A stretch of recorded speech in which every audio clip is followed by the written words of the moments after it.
Ky është një vend i lirë. Unë vetë kam qenë pjesëmarrës në protesta.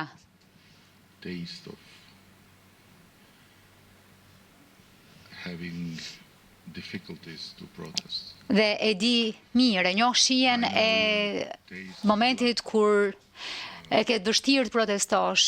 Di madje edhe shijen e gjakut, kur protesta ndos në një mjedis jo të lirë. Në këtë bulevard, jo një shekull më parë, por vetëm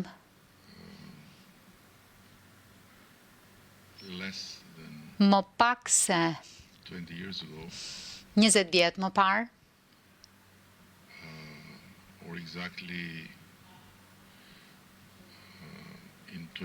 apo më sakt në 2011,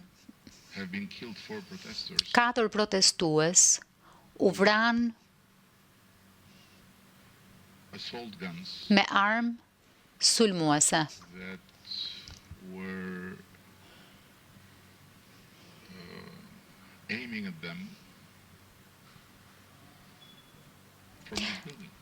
Që i kishin vënë në shënjestër pikërisht nga kjo ndërtesë.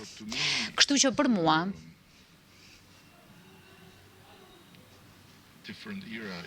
është një epokë ndryshe, është një moment ndryshe në histori. Dhe është vërtet diçka shumë e mirë që njerëzit të mund të protestojnë pa asnjë problem, edhe pse mund të duket gjëja më e vogël, por nuk është kështu. Është një tjetër arritje e kësaj dekade.